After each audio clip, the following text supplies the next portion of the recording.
This podcast series is brought to you by Elekanyani Ndlovu. For more details, visit elendlovu.com. My name is Elekanyani Ndlovu and welcome to Womanifesto. Womanifesto is about more than our individual stories. It's about exploring a narrative that is made up of each and every one of our voices. Womanifesto is about shattering our deepest stereotypes and exposing the brilliant truth that resides in our hearts. I am Womanifesto. You are Womanifesto. We are all Womanifesto. If you're listening to this podcast, it means you have access to the internet. Not everyone does. We should all want to participate in equalizing the playing field, not just for women, but for all disadvantaged groups. If you have access, it is your generational responsibility to make sure that others have access too, because without the voices before you, there would be no room for you at the table either. Individual opportunity does not exist. Opportunity is created through the collective. So if you want to improve your own experience and activate your own agency, you need others to have access to. Nobody exists in isolation, and connectivity enables more access and agency for all of us to collectively participate and create more opportunities sustainably. This week, I'm talking to an old friend of mine. Her name is Sibulele Mvana. Sibu is the managing director at Net Equity Networks. Net Equity Networks is an infrastructure sharing entity that is in partnership with Facebook. This partnership aims to bring high-speed internet access to rural communities around the world. Sibu has an MBA and an electrical engineering degree from the University of Cape Town. She has served on various boards and has led multidisciplinary engineering teams to deliver international projects. Sibu, welcome to Womanifesto. Thank you for having me, Ele. What is the digital divide?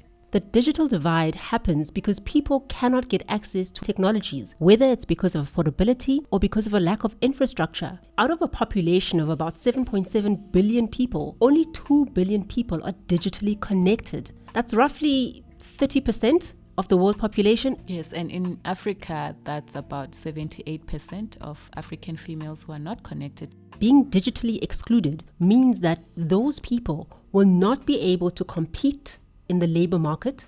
They won't have access to information and possibly will be less inspired than the rest of us who are connected to the rest of the world and who understand what's actually going on in the current trends in the world. In last week's episode, we spoke about how only 22% of African women have access to the internet. Mm-hmm. And what I was saying is that we need to stop and think about the fact that just under 80% of us don't have access to the internet. Mm-hmm. Why does internet access matter? So the internet has become a basic social necessity. It really is a necessity that empowers us and gives us such a social platform to participate with the rest of the world. The internet has actually changed our lives completely. It's changed the way we communicate, it's changed the way we work, it's changed the way we learn and how we engage with the world around us. In fact, because of the internet, some of the most disadvantaged people can now set up businesses. They can access financial services and even government services. Sibu, why does all of this matter? And as women, why should we be having this conversation? Infrastructure is actually so gender biased. Think about the connotations of this. You know, if you were to go to a bathroom at a restaurant or any public place, you'll find that women generally queue to get into the bathroom compared to the men who simply just walk in. And this is because most of the infrastructure that has been designed has not really been designed with women in mind. We now need to take that and we need to ensure that as women we participate in the economy to make sure that our needs are also taken care of. Previously, our mothers didn't have those options. Now we do. This becomes even more important, especially in the telecommunication space, because the internet and telecommunications, it's actually driving what the new society is going to be like. And if we as women do not stand up and participate and share our views and experiences and influence policies, influence regulations, influence reforms, influence why things are the way they are, we are not going to make the necessary change that we need to make. Us who have to stand up and fight for those who don't have. You're totally right. I mean, one of the reasons that I'm fascinated about this space is because I really think and feel that the society that we live in today needs to be shaped by us, and we need to ensure that we don't stand on the sidelines anymore. We participate and we make our voices heard. With the example of the toilet and the bathrooms, we get so accepting of the status quo that we develop coping mechanisms. We follow each other to keep each other company. We actually have company while we stand in these queues, and it's only 22% of us that have access to the internet as African females. So if we don't do something about it, what happens to the other 78? And as technical as this conversation may be, ultimately it's about the economic sustainability of females and of Africans in general. How do we create an information society that accommodates the needs, aspirations, and visions of Africans and African females? Ellie, we do this by really giving women and Africans in particular access to internet, right? We've got a misconception that where there's coverage, there's connectivity, and that's not true. Sometimes you can have an area that has coverage, but there's no connectivity because of 4 things, mainly infrastructure, affordability, consumer readiness, and the content and services that are provided. What are the policy gaps or infrastructure deficiencies? So some of the policy gaps revolve around how we've been looking at fiber over the last couple of years. Fiber should be looked at as critical infrastructure. If we look at fiber as critical infrastructure, it means that we will be able to fund it like critical infrastructure that can be funded over a longer duration. This is round about 20 to 30 years. Currently, fiber is seen as a commodity, which really bodes the challenges that we have in terms of financing these type of projects. Why fiber? So a single strand of fiber has about 10,000 more capacity than microwave, which is currently used as a means of communication right now on cell towers. Also, based on Nielsen's law, optical fiber is actually the only communication medium that's capable of keeping up with bandwidth demand beyond 2026. Right? So fiber is the only medium that actually can give us that longevity that we need when it comes to telecommunications. Fiber is this very thick data pipe. So even if we connect more people onto the data pipe, the actual cost of connectivity does not go up. So how do you plan to give everyone affordable high-speed internet access? So we plan to make high-speed internet access available for all by actually bringing 85% of the population at least within 250 meters of a fiber network by fiberizing the electrical grid. As we speak right now, 97% of the world has cell tower coverage, right? Which means that signals are going everywhere. But only 10% of those towers are connected to fiber.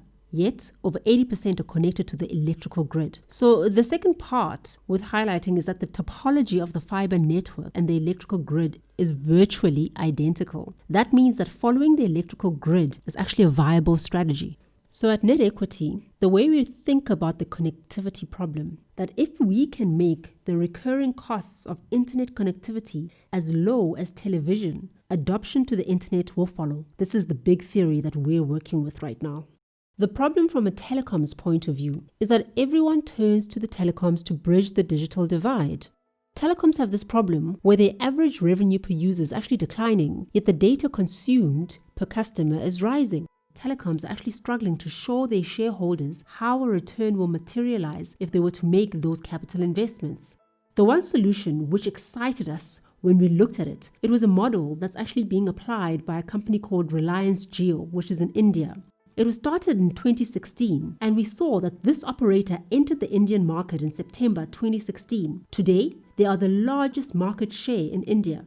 This was made possible because bulk of their capital was actually spent on fiberization. The Reliance Jio story actually resonates with us because our thesis is actually very simple. We believe that following the electrical grid to deploy fiber and financing fiber like a public utility and distributing bandwidth through an open access network can modernize the electrical grid and bridge digital divide with one investment. That's a big, audacious goal, and I absolutely love it. Sibu, thank you so much for making the time to talk to us today. Thank you for having me, Ele. Internet access is necessary for everyone because it creates access to employment, to education, and resources that may not immediately be accessible.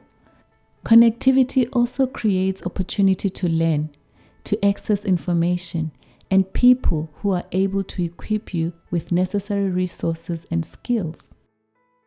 By enabling connectivity for more women, more experiences, realities, and resources can be shared, legitimized, and integrated into the professional and the personal.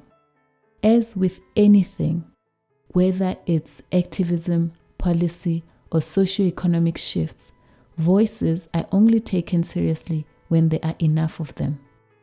As women in society, our ideas, experiences, and voices are often silenced and erased.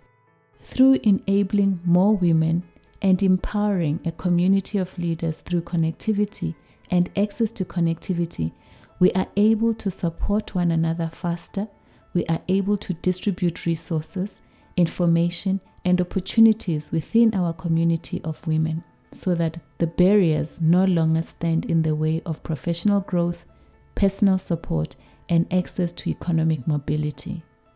So I challenge you to reflect on your privilege of connectivity and see how you contribute to equalizing the playing field and how you can help women around you who may not have access so that they start having access too. Sibu's project is at a much more macro global scale, and it resolves the issue around infrastructure and hopefully affordability. However, the digital divide has other elements to it, such as content and consumer readiness, that affect the inequality and the gender divide that we see. My challenge to you is that if this resonates with you, what will your part be? Next week, I'll be sharing my journey with engineering, the good, the bad, and everything in between. How I ended up studying engineering and how I've stayed in engineering despite it all. I would love to hear from you.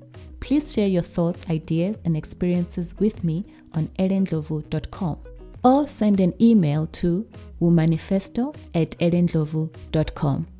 Until next week, thank you and God bless.